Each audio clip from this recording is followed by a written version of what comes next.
أعوذ بالله السميع العليم من الشيطان اللعين الرجيم بفضل بسم الله الرحمن الرحيم. اللهم صل على محمد وآل محمد وعجل فرجهم واحشرنا معهم أعداءهم. آمن الرسول بما أنزل إليه من ربه والمؤمنون كل آمن بالله وملائكته وكتبه ورسله لا نفرق بين أحد من رسله وقالوا سمعنا وأطعنا غفرانك ربنا وإليك المصير. لا يكلف الله نفسا إلا وسعها لها ما كسبت وعليها ما اكتسبت.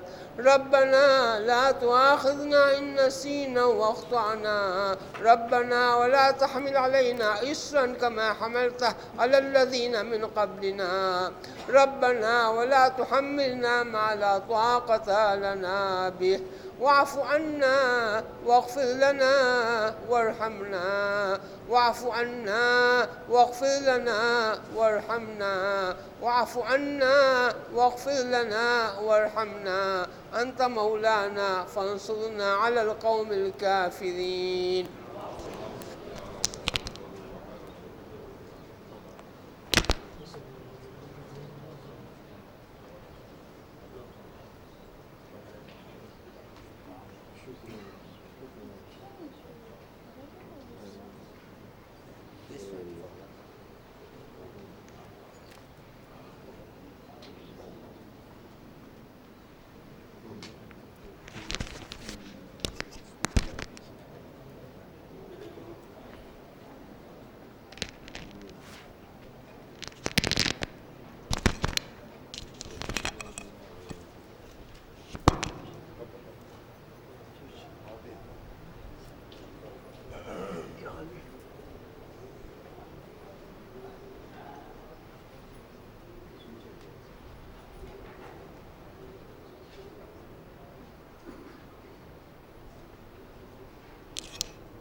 Start किया ना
أعوذ بالله من الشيطان اللعين الرجيم بسم الله الرحمن الرحيم الحمد لله رب العالمين والصلاة والسلام على خير خلق وخاتم الأنبياء والمرسلين محمد صلى الله عليه وسلم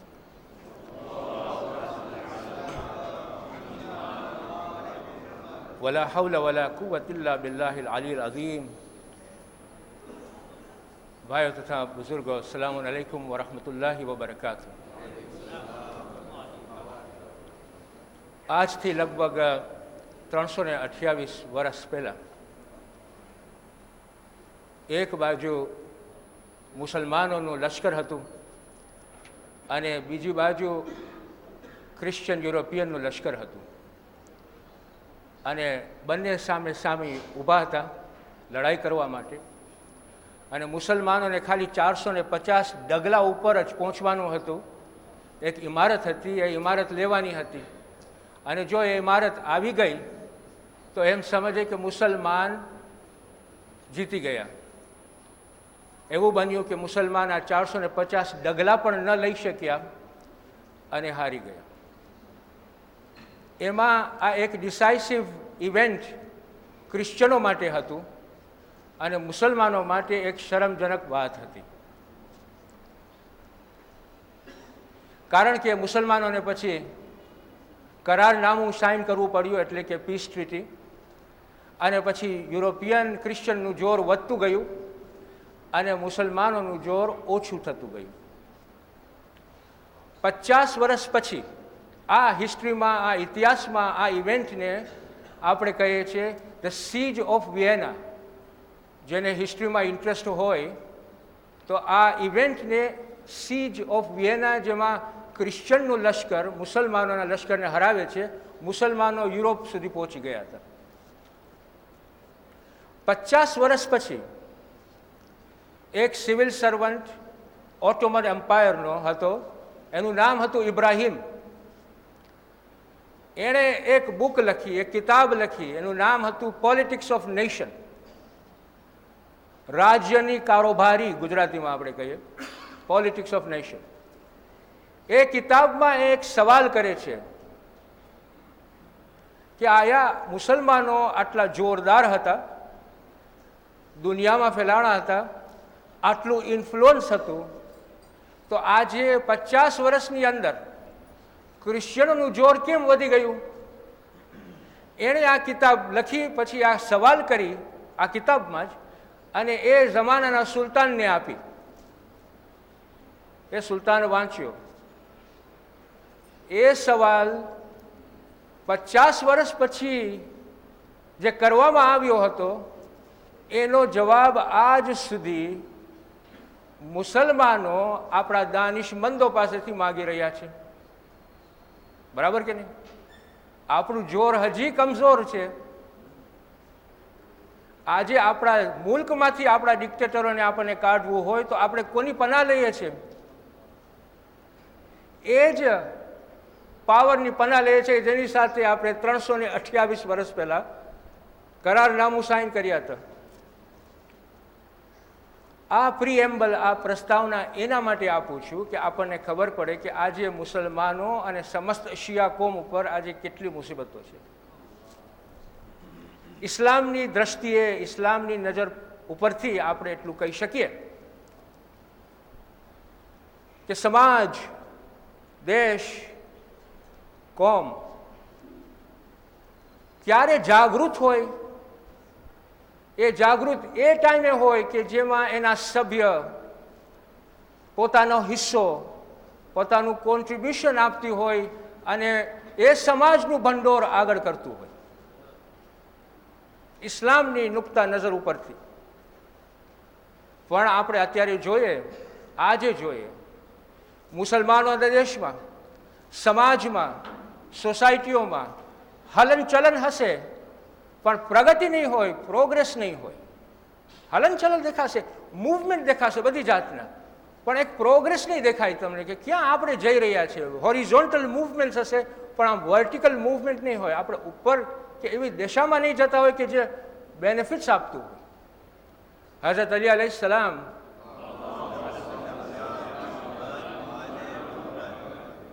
એવી સમાજને જાગતી કબ્રસ્તાન કહે છે. જાગતી કબ્રસ્તાન. ઇતિહાસના આપણે પન્ના ફેરવશું તો આપણને એટલીસ્ટ આ તો જાણવા મળશે કે કોમ, સમાજ પાસે જ્યારે ધર્મ હોય, કલ્ચર હોય, પોતાની લેંગ્વેજ હોય, અભિપ્રાયો ઉપર અમલ કરતા હોય, વાંચકો હોય, વાંચવાવાળો હોય, વાંચતાઓ હોય, તો તમે જોશો કે એવી સમાજ, એવી કોમ્યુનિટી, એક તેજસ્વી કોમ્યુનિટી હશે કે જેમાં એક જાગૃતિ હશે અને શાંતિ છવાયેલી હશે.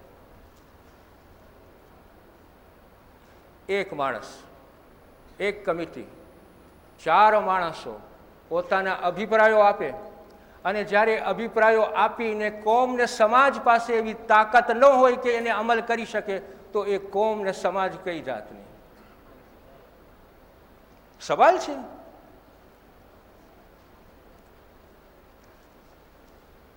સેવા કરવું, સારા વિચારો આપવા એક દાન છે, એક ચેરિટી છે. આજના જમાનામાં તમે જ્યારે જોશો કે ચેરિટી કઈ પ્રમાણમાં આપવામાં આવે છે, ત્યારે આપણે જોશું કે 3 ગ્રુપમાં એ ચેરિટી અપાય છે. આજે તમે જોશો, અને ખરાબ વસ્તુ નથી આ, હું હમણાં જે કહું છું તમને, પ્લીઝ તમે ચેરિટી બંધ નહીં કરતા, આપજો, પણ આમાંથી આપણે કંઈક શીખીએ. 3 પ્રમાણમાં ચેરિટીઓ અપાય છે. પાણી, કૂવાઓ આપીએ છીએ નહીં, ખોદીએ છીએ, વોટર પંપો આપીએ છીએ. બીજી અનાજ આપીએ છીએ. પાણી ને અનાજ આપવાવાળા ઘણા મળશે, ચેરિટી આપવાવાળા, પણ સારા વિચારો આપવાવાળા ઓછા મળશે. હવે આપણને અન્ડરસ્ટેન્ડ કરવું પડશે કે પાણી અને અનાજ આપવાવાળા ઘણા મળશે અને સારા વિચારો આપવાવાળા શા માટે ઓછા છે. એના કારણો છે, પણ આપણને એમાં જવું નથી. પણ એટલું યાદ રાખજો ભાઈઓ, કે પાણી માણસના શરીરમાં 72 કલાક જ રહેશે અને નીકળી જશે. પાણી 12 કલાક રહેશે, બહુ તો 24 કલાક રહેશે. અનાજ 72 કલાક રહેશે, સારી વસ્તુઓ લેશે અને બાકીનું કાઢી નાખશે. ભાઈઓ, સારા વિચારો કયા મત સુધી રહેશે? એટલે જો સારા વિચારો જ્યારે અપનાવવામાં આવે કોમમાં, તો એ વિચારોથી એક રેવોલ્યુશન કોમમાં પેદા થાય. અલ્લામા ઇકબાલ જે ફિલોસોફર છે, એણે ચેલેન્જ આપ્યું મજૂરોને કે આ મારું તમને ચેલેન્જ છે કે તમે બધા સાથે થઈને રાજાઓના મહલો હલાવો અને ડિમાન્ડ કરો તમારા હકોના, કે એક પરસેવાના ટીપાનો તમને હક મળવો જોઈએ. જ્યારે એ સમાજ જ્યારે સાંભળ્યું અને એને અપનાવ્યું, તો એક રેવોલ્યુશન આવ્યું, એક મૂવમેન્ટ આવ્યું અને એ સોસાયટી ચેન્જ થઈ. ક્યારે? જ્યારે સારા વિચારોને અપનાવવામાં આવે છે. રસૂલ ખુદા સલ્લલ્લાહુ અલૈહિ વસલ્લમ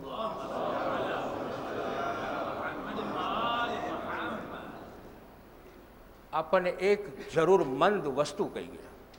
એના ઉપર આપણે જો ખ્યાલ કરીએ તો આપણી પ્રગતિ ક્યાં પહોંચે. એણે શું કહ્યું કે હું આવ્યો છું શેના માટે? ઇન્સાનિયતને પરફેક્શનના દરજ્જા ઉપર પહોંચાડવા આવ્યો છું. મતલબ એ કે જ્યારે ઇન્સાન હોય છે, ઇન્સાનિયત પાસે અને ઇન્સાન પાસે એટલું પોટેન્શિયલ હોય છે કે એ પોટેન્શિયલ જો આપણે યુઝ કરીએ તો આ દુનિયા આપણા માટે કંઈ નથી.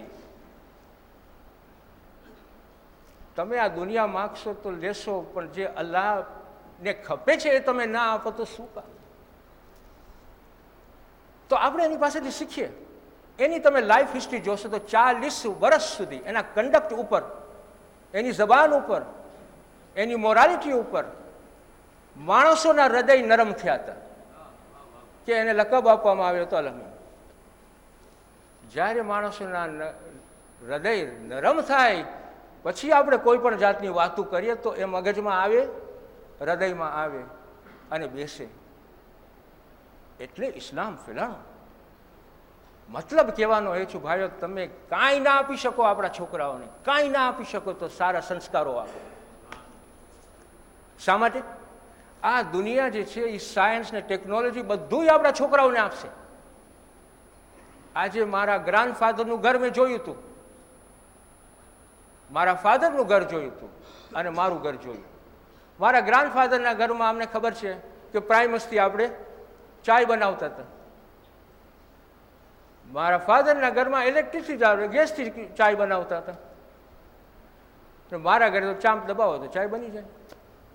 તો સાયન્સ ને ટેકનોલોજી છોકરાઓને બધું આપશે, મારા કરતાં સારું ઘર આપશે, પણ જો સારી સદાચારીઓ નહીં હોય, સારું મોરલ બેઝ નહીં હોય, સારા સંસ્કારો નહીં હોય, તો સોસાયટીમાં જે ખરાબી પેદા થશે અને જનરેશન આફ્ટર જનરેશન આપણે લૂઝ કરશું. ઈમાનદારી નહીં હોય, મતલબ કહેવાનો એ છે કે સોસાયટી કોલેપ્સ થશે. આજે એ ચેલેન્જીસ આપણી સામે ઊભા છે. ભાઈઓ, આપણે જો ગોર ફિકરથી વાતો કરીએ અને મને બીજી 2 કલાક આપવામાં આવે તો હું તમને આ બધા ચેલેન્જીસ આપવા છે, એના સોલ્યુશન્સ આપણને કાઢવાના છે, કોમને કાઢવાનું છે. મુસલમાન સમસ્ત દુનિયાભરના જે કોમના મુસલમાનો છે એને કાઢવાનું છે. એ એક જુદી વસ્તુ છે. મોરલ બેઝની આપણે વાત કરીએ છીએ ત્યારે અલ્લાહ સુબહાનહુ વ તઆલા સૂરે બકરામાં શું કહે છે કે એવા લોકો કહે છે કે પરવરદિગાર મને બધો લાભ આ દુનિયામાં આપી દે. એવા લોકો છે કે મારો લાભ બધો દુનિયામાં આપને. એવા એ લોકો છે કે જે કહે છે હા પરવરદિગાર આ દુનિયામાં પણ ભલું કર, આખિરતમાં પણ ભલું કર અને દોઝખની આગથી બચાવ. આ વર્ણન ઉપરથી આપણે એટલું તો કહી શકીએ કે ઇન્સાનની જે ઇમારતો આપણે ઊભી કરીએ છીએ પોતાની અને સમાજની, એમાં કાં તો તમારા લાભો તમને અહીંયા તમને દેખાડવામાં આવે, કાં તો તમારા લાભો અહીંયા પણ મળે, ત્યાં પણ મળે અને દોઝખની આગથી પણ બચાય. તો એ સબ્જેક્ટ ઉપર મારે આવવું છે આજે કે આપણી જો સોસાયટીની અને સમાજની મોરલ બેઝ સદાચારીઓ જો સરખી ન હોય તો આપણી સોસાયટી કોલેપ્સ થશે. એ સદાચારીઓમાં એક વેલ્યુ એવી છે કે જે વેલ્યુ આપણે અપનાવ્યા છે પણ આજે એ ઘટતી જાય છે. એ વેલ્યુ છે મા બાપનું માન સન્માન.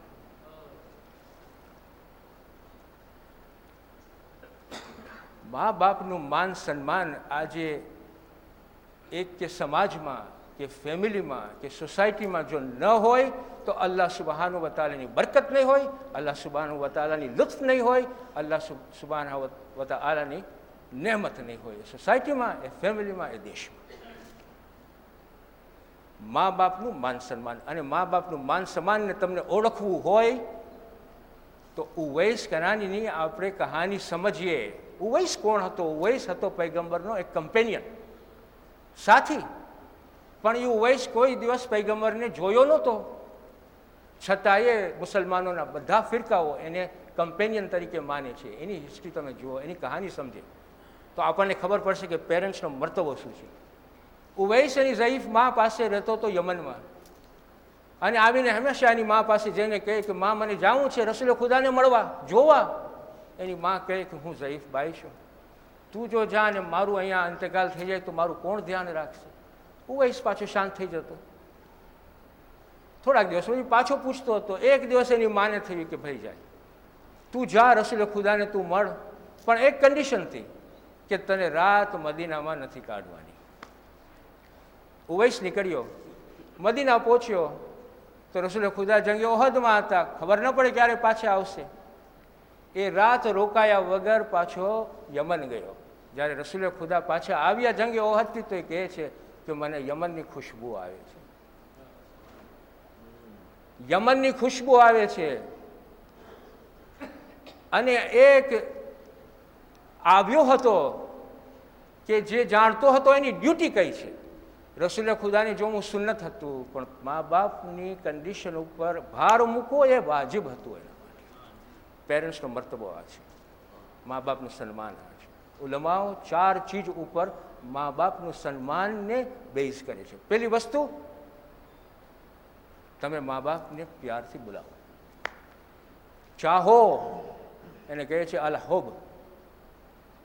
એનો મતલબ એમ નહીં કે વર્ષમાં એકવાર મધર્સ ડે અને ફાધર્સ ડેનો કાર્ડ આપણે મોકલાવી દઈએ કે આપ જો સાંભળો ભાઈઓ, આ એક બીજી મુસીબતો આપણા ઉપર છે. વેસ્ટમાં જે થતું હોય એનો મતલબ એમ નહીં કે સારી છે. આજે આપણા છોકરા ભલે ને આપણે પછી કોઈ પણ નામો નહીં નાખીને પછી મધર ડે અને ફાધર ડે કરતા હોય, પણ એમાં જે ઇસ્લામનો મર્તબો છે મા બાપનો એ સંચવાઈ નથી જતો. ઇસ્લામ કહે છે કે તમે કોન્ટિન્યુઅસલી, નહીં કે એક દિવસ વર્ષમાં, કોન્ટિન્યુઅસલી તમે મા બાપનો મર્તબો જાળવી રાખો વિથ લવ, પ્યારથી. ઇમિડિયેટલી આફ્ટર અલ હુબ comes al-shukr. કે તમે જ્યારે તમારા મા બાપોને બોલાવો એ ખરી તો પ્યારથી બોલાવો, પણ કહો I love you and I am thankful to you. આપણી ડ્યુટી થઈ ગઈ છે, ઉપકાર છે. ત્રીજું ઓબિડિયન્સ. લવ, થેન્કફુલનેસ, ઓબિડિયન્સ. ઓબિડિયન્સનો મતલબ એમ કે જે કાંઈ આપણને ફરમાન કરવામાં આવે આપણે કરીએ, ભલે ઇનકન્વિનિયન્સ લાગતું હોય આપણને, અને ઇનકન્વિનિયન્સ આપણે લાગતું હોય તો આપણે મા બાપને સમજાવી શકીએ છીએ. એક જવાન રસૂલ ખુદા પાસે આવ્યો અને કહ્યું કે હું હવે મુસલમાન થઈ ગયો છું, મારી મા યહૂદી છે, તો મારી માનું જે હું ધ્યાન રાખું છું હવે કેટલું ધ્યાન રાખું, કારણ કે હવે મુસલમાન થઈ ગયો છું. રસૂલ ખુદા સલ્લલ્લાહુ અલૈહિ વસલ્લમ કહે છે ને કે હવે તું મુસલમાન થયો છે, તારી જવાબદારી વધી ગઈ છે. તારી જવાબદારી વધી ગઈ છે, કારણ કે માના પગમાં જન્નત છે. એ બિચારો જવાન એની માનો એટલું સેવા કર્યો, એટલી સેવા કર્યો, એની માને થયું કે આ છોકરાને થયું છે શું, આટલી સેવા મારી કરે છે. તો એક દિવસે માએ એને પૂછ્યું એના દીકરાને કે દીકરા આટલી બધી સેવા હતી કે હું મુસલમાન થઈ ગયો છું, મારો રસૂલ મને કહે છે કે તારા વગર હું જન્નતનો દરવાજો પણ નહીં જોઈ શકું. એની માનો રિપ્લાય તમે જુઓ, જવાબ જુઓ. એની મા એને કહે છે કે હું આવા નકશામાં, એટલે કે મા બાપનું ઇમ્પોર્ટન્સમાં હું ઇંતજારમાં છું કે કઈ દિન મા બાપનું આટલું ઇમ્પોર્ટન્સ આપે છે, મને તારા રસૂલ ખુદા પાસે લઈ જાય. એ ગઈ, ત્યાં મુસલમાન બની, સુબુની નમાઝ બાદ મુસલમાન બની, ઝોહરની બાદ એ ગુજરી ગઈ. તો ઉલમાઓ કહે છે કેટલી નસીબદાર. આ ઓબિડિયન્સ છે. ને ત્રીજું ચોથું છે રિસ્પેક્ટ. આપણને ઘણી વખતે મા બાપો કહે કે આ કરી દો, આ કરી દો, આ કરો, આ કરો, આપણને ખબર હોય ટાઈમ નથી, કાંઈ નથી, કચવાતા કરતા હોય, કંઈ રિસ્પેક્ટથી તમે કરો. ભાઈઓ, આપણે જોયા કે મા બાપના હકો આટલા છે, તો દીકરા દીકરીઓના હક. ઇસ્લામ કહે છે કે દીકરા અને દીકરીઓના પણ હકો હોય છે. સમજવાનું આપણને એ છે કે જે હકો ઇસ્લામ આપે છે મા બાપોને અને દીકરાઓને દીકરીઓનો, દે આર ઇન્ટરટ્વાઇન્ડ અને ઇન્ટરડિપેન્ડન્ટ. એ લોકો એક સામે લડાઈ નથી કરતા. જ્યારે લડાઈ નથી કરતા ત્યારે આપણને ખબર પડે છે કે મા બાપના હકો એ છે દીકરાઓને દીકરી ઉપર કે તમે એને સારી તાલીમ આપો, તમે સારું નામ આપો, તમે એને સારી સદાચારીઓ આપો, તમે એની સારી અમાનતો આપો. જ્યારે આ આપો ત્યારે એક પરિવાર અને ફેમિલી બનશે. સારી ફેમિલી બનશે, સારી કોમ બનશે, સારી કોમ બનશે તો સારી દુનિયા બનશે. અંતમાં 4 ચીજો જો ફેમિલીને આપણને આગળ કરવું હોય તો 4 ચીજો ઉપર આપણને ધ્યાન રાખવું પડશે. એક છે ભજન. મંદિરમાં નથી, આપણે મસ્જિદમાં છે. ભજન મીન્સ પ્રેયર્સ, રિમેમ્બરન્સ. આ જે વખત છે કે આપણે જ્યારે નમાઝ જમાત પડીએ છીએ ત્યારે ભાઈચારો કેટલો વધે છે. એ જ કોન્સેપ્ટ આપણે આજે ફેમિલીમાં લઈ જઈએ અને આપણે સાથે રિમેમ્બર કરીએ અલ્લાહ સુબ્હાનહુ વ તઆલાને, સાથે નમાઝ પડીએ, હસબન્ડ વાઇફ ને છોકરાઓ, તો કેટલો ભાઈચારો વધે. A family that prays together stay together. બીજું ભોજન. આજનો વખત આવ્યો છે, એટલીસ્ટ અહીંયા તો નહીં હોય પણ અમારે લંડનમાં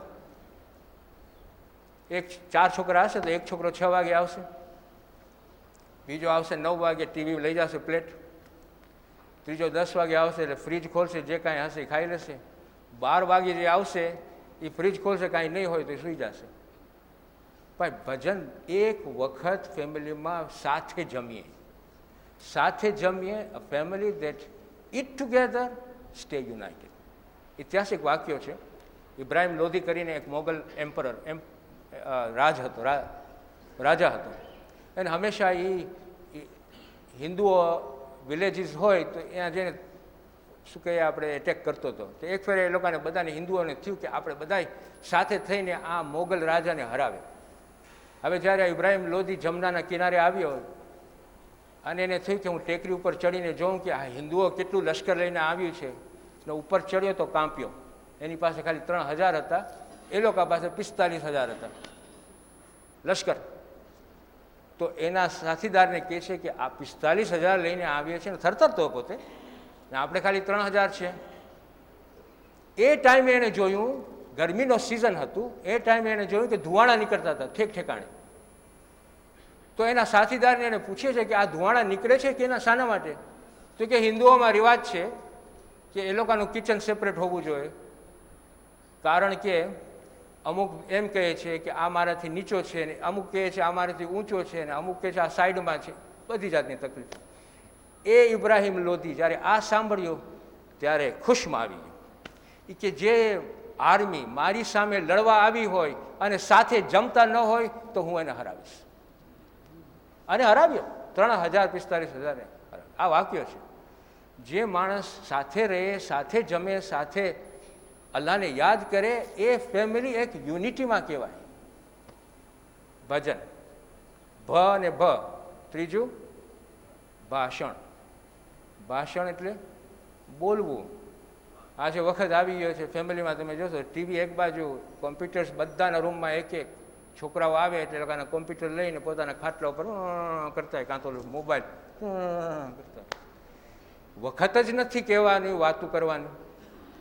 આને હું તમને એટલું એ કહી દઉં, ઇન્ટરનેટમાં એ લોકો શું કરે છે તમને શું ખબર? આજે કોઈ પણ એવી આપણી પાસે ફિકની વાતો, એના ફિકના જવાબો નથી કે ઇન્ટરનેટમાં જે જોઈ છે એ આપણે અટકાવી કેવી રીતે શકીએ? તો ફેમિલીમાં જો આપણે એવું સદાચારીઓ રાખે કે આપણે સાથે જમીએ, સાથે વાતચીત કરીએ, ટાઈમ ટેબલ રાખો કે ભાઈ 1 કલાક સુધી ફેમિલી બેસીને ચર્ચા કરશે કે આજે તારું શું થયું ને શું નથી થયું. છેલ્લું છે ભ્રમણ. એમાં મને ડિક્શનરી જોવી પડી. ભ્રમણ એટલે શું? ભ્રમણ એટલે ટ્રાવેલિંગ. ફેમિલીને લઈને ટ્રાવેલ કરો. એક તમને પંપ મળશે એનર્જીનો, સાથે લઈ જાઓ, સાથે બોન્ડિંગ કરો, સાથે નેટવર્કિંગ કરો, તો આ ફેમિલીમાં એક જાતનું બોન્ડિંગ વધશે અને ફેમિલીને પરિવાર સ્ટ્રોંગ બનશે. ભજન, ભોજન, ભાષણ, ભ્રમણ. જો આપણે ફેમિલીને આ વસ્તુઓ શીખાડશું તો આપણી કોમ્યુનિટીમાં ઘણો ફેરફાર થઈ જશે ઇન્શાઅલ્લાહ.